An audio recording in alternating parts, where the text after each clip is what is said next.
Oke, assalamualaikum warahmatullahi wabarakatuh. Selamat pagi, siang, malam, teman-teman sekalian. Sebelumnya kami dari kelompok 5 kelas eksplorasi air tanah TGA akan mempresentasikan materi mengenai studi literatur sistem hidrogeologi vulkanik dari Gunung Sumbing. Sebelumnya, kelompok kami sendiri terdiri dari saya sendiri, M. Nazil Afari dengan NIM akhiran 066, kemudian ada Muhammad Fikri Noviansah dengan akhiran NIM 076, kemudian ada Arjun Hada Saputra dengan akhiran NIM 088, kemudian ada Viola Fiorentina dengan akhiran NIM 186, dan Dana Dwi Prasetyo dengan akhiran NIM 266. Oke, sebelum kita lanjut ke materi, di sini merupakan outline pembahasan yang akan kami bawakan. Yang pertama ada pendahuluan, kemudian ada karakteristik geologi, kemudian juga ada strategi eksplorasi, kemudian ada tantangan eksplorasi, dan yang terakhir ada kesimpulan. Oke, kita masuk ke pendahuluan terlebih dahulu. Oke, Gunung Sumbing merupakan stratovolcano quarter yang berlokasi di Jawa Tengah dengan karakteristik geologi vulkanik yang sangat kompleks. Nah, daerah Gunung Sumbing sendiri memiliki potensi air tanah yang sangat besar karena didukung oleh curah hujan yang tinggi, kurang lebihnya 2.000 sampai 3.000 mm per tahun, dengan litologi vulkanik yang permeabel serta sistem aquifer yang berkembang baik pada berbagai kedalaman. Nah, pemahaman mengenai karakteristik geologi dan hidrogeologi ini menjadi kunci yang penting untuk mengembangkan strategi eksplorasi air tanah yang efektif dan berkelanjutan di sekitar daerah Gunung Sumbing sendiri. Nah, hal ini sangat penting mengingat meningkatnya kebutuhan air untuk pertanian intensif, domestik, dan juga industri di wilayah lereng Sumbing yang meliputi Kabupaten Magelang, Temanggung, hingga ke Wonosobo. Nah, dokumen ini menyajikan pembahasan komprehensif mengenai karakteristik geologi, strategi eksplorasi, serta tantangan yang dihadapi dalam pengembangan sumber daya air tanah di kawasan Gunung Sumbing, yang didasarkan pada berbagai studi hidrogeologi yang telah dilakukan di lereng timur dan utara pada Gunung Sumbing sendiri. Oke, kita masuk ke karakteristik geologi sekarang. Nah, untuk karakteristik geologi yang pertama, kita dapat melihat bahwa Gunung Sumbing memiliki bentuk stratovulcano atau berbentuk kerucut tinggi yang tersusun atas endapan lava andesitik dan dasitik, berisi gunung api, lava bantal, dan lahar. Nah, kita dapat lihat pada gambar di samping merupakan cerita satelit dari Gunung Sumbing. Nah, secara geomorfologi sendiri, gunung ini dapat dibagi menjadi 3 zona utama, yaitu ada zona puncak yang memiliki karakteristik sangat curam dengan rekahan instan, dan juga infiltrasi tinggi, namun penyimpanan airnya sangat rendah. Kemudian ada zona lereng tengah, yang mana banyak alur erosi, memiliki karakteristik endapan kolovium yang tebal, dan juga merupakan zona resapan utama. Kemudian ada zona kaki gunung, yang memiliki karakteristik lereng landai dengan endapan aluvial vulkanik yang berfungsi sebagai penyimpanan air tanah utama. Kemudian kita masuk ke karakteristik geologi yang berupa litologi. Nah, berdasarkan pemetaan geologi dan juga studi petrofisik, berdasarkan Simamarta et al. Tahun 2022, di sini dapat terlihat bahwa Gunung Sumbing sendiri tersusun atas 4 litologi secara utama. Yang pertama ada litologi beraksi vulkanik, yang mana merupakan litologi yang dominan pada kawasan ini.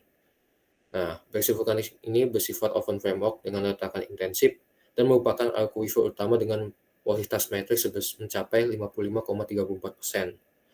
Permeabilitas fragmen rendah 0,08 meter per hour, namun meningkat signifikan pada zona rekahan. Nah, kemudian ada tuf dan batu pasitupan yang berfungsi sebagai matriks speksi. Nah, porositas tinggi tetapi permeabilitas sangat rendah. Kemudian juga berperan sebagai akuifer lokal yang mengontrol munculnya mata air dan baik sebagai akuifer dangkal pada kondisi tertentu.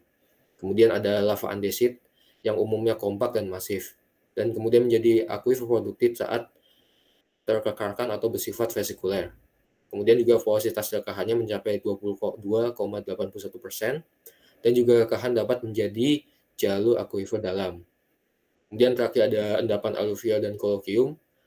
Nah, endapan ini berkembang pada daerah lereng dan juga kaki gunung, yang mana berperan sebagai zona resapan dan akuifer dangkal yang sangat produktif. Nah, ketebalan bautnya bervariasi umumnya 5-20 meter.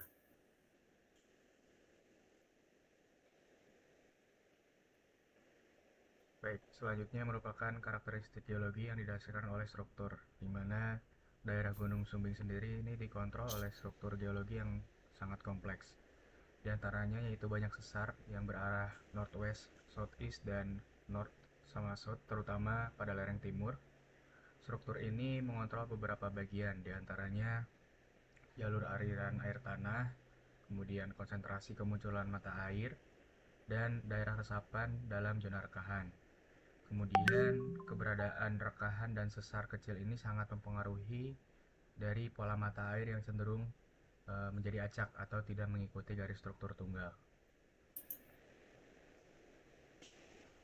Selanjutnya berdasarkan dari penelitian hidrologi, di mana hal ini menunjukkan adanya sistem akuifer yang majemuk di kawasan Gunung Sumbing itu sendiri. Yang pertama itu ada akuifer dangkal atau unconfined aquifer, di mana kedalamannya ini kurang dari 20 meter, kemudian berkembang pada litologi breksi, alluvium, dan endapan aluvial. Lalu tipe airnya itu umumnya CaHCO3, di mana ini merupakan air meteorik yang belum banyak bereaksi dengan unsur-unsur lainnya. Kemudian TDS yang cukup rendah, di mana itu 90 sampai 295 mg per liter. Lalu daya hantar listrik atau DHL-nya ini 180 sampai 590. Kemudian terisi oleh infiltrasi air hujan dan aliran lateral dari lereng. Selanjutnya yaitu akuifer tertekan lokal atau confined aquifer, di mana akuifer ini diapit oleh lapisan tuff atau laharik breksia, kemudian berkembang pada zona breksi dan lapa yang terjepit, dan memiliki potensi untuk sumber artesis pada lokasi tertentu. Selanjutnya merupakan akuifer rekahan atau fracture aquifer. Ini merupakan akuifer utama pada andesit dan breksi di Gunung Sumbing. Mempunyai permeabilitas yang sangat tergantung pada intensitas rekahan, dan juga produktivitasnya cukup tinggi dengan debit mata air yang cukup besar, itu hingga sampai 33,7 liter per detik. Dan yang terakhir yaitu akuifer dalam atau deep aquifer, di mana kedalamannya ini mencapai 80 sampai 200 meter, berkembang pada rekahan lava andesit dengan tipe air NaCl dengan DHL yang cukup tinggi yaitu 3.300 sampai 4.000, mengindikasikan adanya sirkulasi dalam melalui sistem hidrotermal yang lemah, dan suhu air ini meningkat seiring dengan penurunan elevasi. Selanjutnya, berdasarkan dari beberapa studi Gunung Sumbing Sindoro pada kemunculan air, karakteristik utama mata air pada daerah tersebut adalah yang pertama dilihat dari pola distribusinya. Yang pertama itu acak atau random. Hal itu dikontrol oleh rekahan dan litologi. Kemudian dilihat dari sisi debitnya, sebagian besar pada kelas ke-5 sampai 6 yang merupakan debit kecil, dengan beberapa mata air besar mencapai 33,7 liter per detik. Dan elevasi kemunculannya itu berada di angka 273 sampai 1208 meter di atas permukaan laut, dengan konsentrasi pada elevasi 346 sampai 1052 meter di atas permukaan laut. Lalu untuk kontrol kemunculannya itu ada dari pemotongan topografi lereng atau break off slope. Lalu ada kontak breksi tuff, ini merupakan impermeable, dan yang terakhir itu ada zona rekahan intensif pada breksi dan lava. Selanjutnya melihat dari penelitian isotop, di mana menunjukkan karakteristik diantaranya air tanah ini berasal dari meteoric origin atau air hujan. Lalu infiltrasi ini melalui batuan rekahan-rekahan yang berlangsung cukup cepat. Lalu recharge ini bersifat lokal, berasal dari elevasi yang sudah disebutkan tadi, yaitu 273 sampai 1208 meter di atas permukaan laut. Selanjutnya itu di excess positif, menunjukkan adanya evaporasi rendah saat presipitasi dan infiltrasi cepat. Zona recharge utama ini berada di lereng menengah sampai atas, yang masih memiliki tutupan vegetasi atau agroforestry yang cukup luas. Lalu untuk laju pengisian air tanah atau recharge ini umumnya tinggi dan sangat bergantung pada luas tutupan vegetasi serta kondisi rekahan pada batuan vulkanik.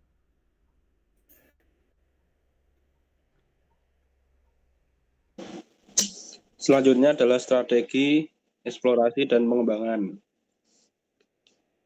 Untuk strategi yang pertama itu adalah studi awal dan pemetaan. Itu meliputi yang pertama, depth study. Itu ada analisis peta geologi untuk mengidentifikasi sebaran litologi. Kemudian ada analisis kemiringan lereng dan morfologi. Selanjutnya ada kajian sebaran breksi, tuff, dan lava andesit. Dan review data sumur dan mata air exciting. Kemudian untuk yang kedua, pemetaan hidrogeologi. Inventarisasi titik minatan seperti mata air, sumur gali, dan sumur bor. Kemudian pemetaan pola aliran air tanah, dan selanjutnya ada analisis distribusi kualitas air, lalu menggunakan sistem informasi geografis atau GIS untuk visualisasi data spasial hidrogeologi. Kemudian ada analisis multiparameter dan pemodelan sistem air tanah. Kemudian untuk strategi yang kedua, di sini adalah penentuan lokasi potensial akuifer. Prioritas eksplorasi diarahkan berdasarkan litologi target, dan target utamanya adalah zona breksi vulkanik yang terkekarkan itu memiliki porositas serakahan tinggi sekitar 22-55%. Kemudian menghasilkan mata air besar, mangli, gembongan itu contohnya. Kemudian ada contoh cocok untuk sumur bor menengah dalam itu sekitar 40-100 meter. Kemudian zona prospek terbaik untuk pengembangan air tanah. Untuk target yang kedua, target sekunder di sini adalah lava andesit vesikuler atau terkekarkan. Di sini targetnya meliputi akuifer rekahan dengan konduktivitas sedang. Lalu ada banyak ditemukan pada lava aliran dan dom. Kemudian prospek untuk sumur menengah sekitar 30-80 meter. Kemudian untuk target selanjutnya adalah target tersier atau endapan aluvial tebal. Nah, di sini cocok untuk sumur gali atau sumur dangkal sekitar 5-20 meter. Zona resapan utamanya di kaki gunung. Kemudian akuifer produktif dengan kualitas air baik. Zona yang harus dihindari adalah lapisan tuff atau akuitar, memiliki permeabilitas sangat rendah, sekitar 0,0083 meter per hari, lalu berfungsi sebagai penahan aliran, lalu target sumur harus berada di bawah atau di atas lapisan tuff, bukan di dalamnya. Next. Kemudian strategi selanjutnya adalah zonasi berdasarkan elevasi dan fungsi. Untuk zona pertama adalah lereng atas, itu sekitar lebih dari 1.200 mdpl, itu merupakan zona konservasi. Nah, untuk karakteristiknya adalah daerah resapan kritis, tidak disarankan untuk pembangunan sumur bor intensif. Prioritas untuk perlindungan tertutup vegetasi, larangan bangunan kedap air, dan konservasi vegetasi hutan atau agroforestry. Zona 2 adalah lereng tengah. Di sini sekitar 600-1.200 mdpl. Di sini adalah zona recharge atau zona rekahan. Kemudian di sini banyak mata air besar dan breksi tersingkap luas. Pengembangan sumur bor sangat potensial. Target utama eksplorasi adalah air tanah. Untuk zona perlindungan mata air di break of slope. Kemudian untuk zona 3 di kaki gunung sekitar 300-600 mdpl. Ini adalah akuifer aluvial dan campuran. Cocok untuk pengembangan sumur dangkal sampai menengah. Untuk potensi pengaruh tuff sebagai akuitar lokal. Lalu untuk zona budidaya yang dengan akuifer produktif. Lalu area transisi antara akuifer dangkal dan dalam. Kemudian untuk metode selanjutnya adalah metode eksplorasi yang direkomendasikan.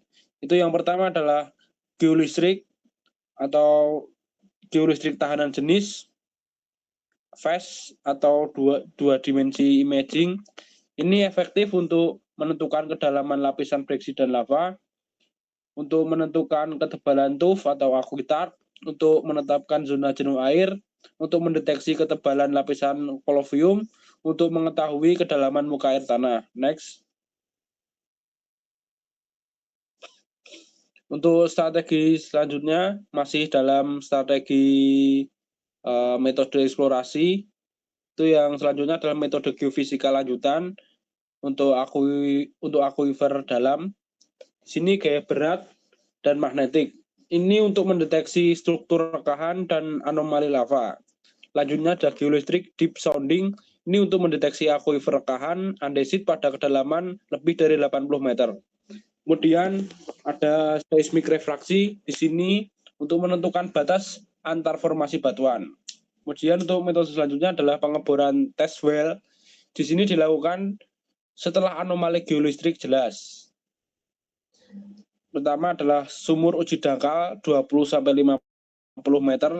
Ini untuk akuifer, breksi, dan kolovium. Kemudian sumur uji dalam di sini 80-150 meter untuk akuifer rekahan andesit. Dan logging litologi lengkap, uji permeabilitas per zona, dan pumping test meliputi step drawdown dan constant discharge. Dan untuk pengukuran parameter hidrolik seperti transmisivitas dan storativity.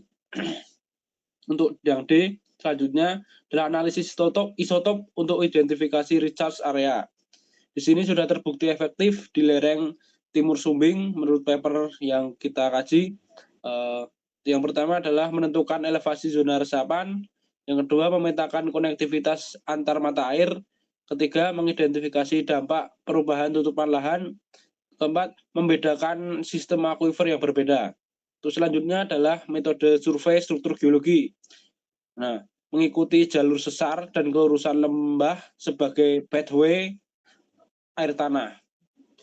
Kemudian sesar aktif atau fault zone dapat menjadi target sumur berproduktivitas tinggi. Selanjutnya, pemetaan rekahan untuk menentukan zona permeabilitas tinggi. Next.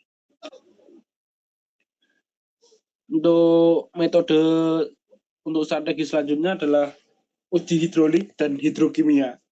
Di sini uji hidrolik itu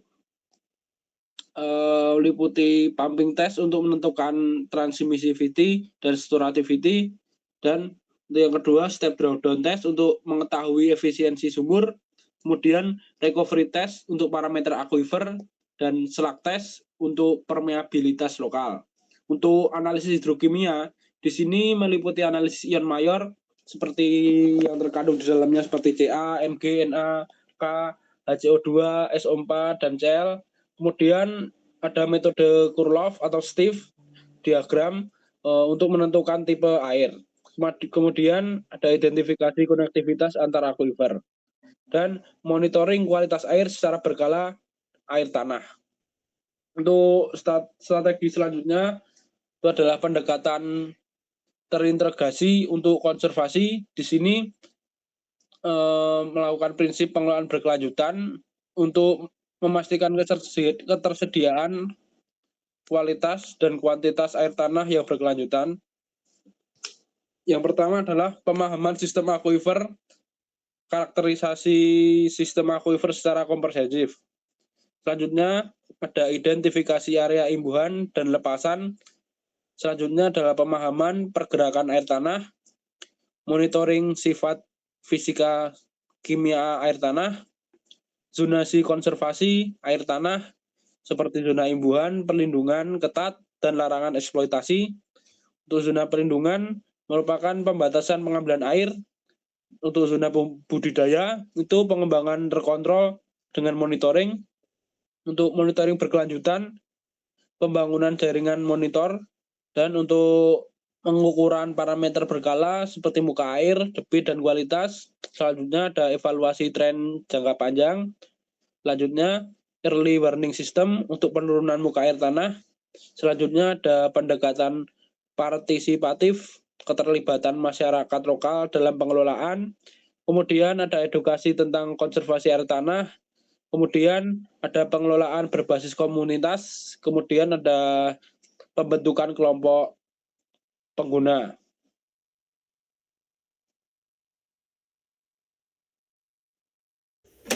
Baik, sebelumnya izin melanjutkan. Tapi mohon maaf saya tidak bisa on cam dikarenakan laptop saya ada terkendala di kamera. Tentunya yaitu tantangan eksplorasi. Baik, tantangan eksplorasi sendiri ada dibagi beberapa poin, yaitu yang pertama ada kompleksitas geologi vulkanik. Itu meliputi heterogenitas litologi, itu ada sebaran breksi, lava, dan tuff tidak homogen, lalu variasi batuan vulkanik yang sangat beragam, perubahan lateral dan vertikal aquifer yang cepat, yaitu atau perubahan fasies. Lalu kesulitan dalam memprediksi karakteristik aquifer. Lalu yang terakhir permeabilitas sulit diprediksi secara regional. Itu juga termasuk ada kontrol struktur bawah permukaan, yaitu meliputi rekahan dan sesar kecil sangat mempengaruhi kemunculan mata air. Pola mata air acak menunjukkan eksplorasi harus lebih detail dengan grid survei rapat. Keberadaan sesar dan rekahan menciptakan zona permeabilitas tinggi yang terlokalisir. Kompleksitas sistem aliran air tanah akibat struktur geologi. Lalu tantangan kedua yaitu ada keterbatasan data dan informasi, yaitu meliputi minimnya data subsurface. Itu sumber bor dalam masih sangat sedikit di sekitar sumbing. Data uji pumping jarang tersedia. Lalu keterbatasan data historis untuk analisis tren. Kurangnya monitoring jangka panjang. Lalu terbatasnya penelitian hidrogeologi komprehensif. Lalu implikasinya yaitu kesulitan dalam pemodelan aquifer, prediksi produktivitas sumber menjadi tidak akurat, lalu perencanaan eksplorasi menjadi lebih beresiko. Lalu tantangan yang ketiga adalah aksesibilitas dari lokasi penelitian. Meliputi yang pertama adalah tantangan topografi. Topografi curam menyulitkan akses survei dan pengeboran. Lalu ada infrastruktur jalan terbatas di lereng tengah hingga atas. Lalu ada hambatan logistik untuk mobilisasi alat berat. Lalu kondisi cuaca ekstrim mengganggu aktivitas lapangan. Dan ini juga terkait biaya operasional yang tinggi, mobilitas peralatan geofisika dan pengeboran yang mahal, lalu akses sulit meningkatkan biaya eksplorasi, serta diperlukan investasi infrastruktur pendukung. Lalu tantangan yang keempat yaitu eksploitasi berlebihan dan penurunan muka air tanah yang meliputi ada 3 hal. Yang pertama, penggunaan intensif untuk pertanian intensif atau hortikultura di lereng sumbing Temanggung dan Magelang menggunakan banyak air. Lalu sumur dalam digunakan untuk mengairi sawah pada hujan selama musim kemarau. Lalu eksploitasi air tanah meningkat pesat untuk mendukung produksi pertanian. Lalu dampaknya sendiri yaitu penurunan tinggi muka air tanah dalam sumur gali lokal. Lalu berkurangnya debit mata air, sumur dangkal mengering pada musim kemarau. Lalu ketidakseimbangan antara pengisian atau recharge dan pengambilan atau discharge. Lalu untuk tanpa regulasinya itu aquifer dangkal dapat menurun drastis. Resiko kekeringan meningkat serta konflik pengguna air tanah. Lalu tantangan yang kelima yaitu kerentanan kualitas air tanah yang memiliki 3 poin. Itu yang pertama, poin pertama pencemaran dari aktivitas pertanian, meliputi kontaminan pertanian dan penggunaan pupuk dan pestisida dapat masuk ke air tanah. Lalu mencemari sumur masyarakat, terutama aquifer dangkal. Lalu ketergantungan masyarakat pada sumber gali 5-20 meter meningkatkan risiko paparan. Lalu selanjutnya juga berkaitan dengan status kualitas air, yaitu meliputi dari studi kualitas air di daerah vulkanik hanya sebagian kecil sampel air yang memenuhi kriteria Permenkes untuk air minum. Ini ada parameter fisika kimia seringkali melebihi baku mutu. Lalu yang ketiga ada diperlukan pengolahan sebelum konsumsi. Lalu ada zona air panas yang meliputi potensi air dengan DHL tinggi 3.300 hingga 4.000 pada aquifer dalam, sifat korosif pada zona hidrotermal, serta tidak cocok untuk konsumsi langsung. Lalu untuk tantangan yang keenam yaitu resiko geologis yang meliputi 2 poin. Yang pertama yaitu bahasa longsor, meliputi longsor lereng basah mempengaruhi keberadaan mata air, lalu dapat menutup akses ke sumber air, serta merusak infrastruktur sumber dan jaringan distribusi. Selanjutnya ada aktivitas vulkanik, meliputi saat pertama, meski tingkat aktivitas sumbing rendah, potensi tetap ada. Dapat mengubah pola aliran bawah permukaan serta resiko kontaminasi dari gas vulkanik.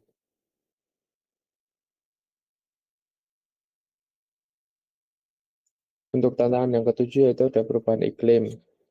Program ini sendiri dibagi menjadi dua, yaitu dampak pada hidrologi yang meliputi variabilitas curah hujan yang meningkat, perubahan pola imbuhan air tanah, musim kemarau lebih panjang dan ekstrim, ketidakpastian ketersediaan sumber daya air jangka panjang.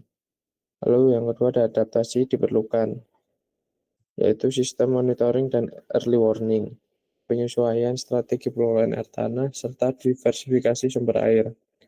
Untuk tantangan yang ke-8 ada aspek ekonomi, yaitu meliputi yang pertama kepemilikan lahan, akses terbatas untuk survei di lahan privat, lalu konflik kepentingan antar pengguna air, serta kesulitan dalam penetapan zona konservasi. Lalu untuk sisi ekonominya, biaya dan risiko investasi. Investasi dari awal tinggi untuk pengeboran eksplorasi. Lalu keterbatasan anggaran penelitian dan pengembangan. Lalu adanya risiko kegagalan eksplorasi atau dry hole. Selanjutnya, tidak ada jaminan produktivitas sumur. Tantangan yang ke-9, permasalahan teknis dan metodologi. Yang pertama ada keterbatasan alat dan metode, yang meliputi keterbatasan alat ukur presisi untuk monitoring, kesulitan akses ke sumur-sumur monitoring, serta variabilitas musiman data memerlukan pengukuran berulang. Lalu untuk interpretasi data meliputi heterogenitas akuifer vulkanik menyulitkan interpretasi geofisika. Dibutuhkan keahlian khusus dalam analisis data serta validasi hasil eksplorasi memerlukan pengeboran konfirmasi.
Oke, baik, sekian presentasi dari kelompok 5 terkait sistem hidrogeologi vulkanik daerah Gunung Sumbing.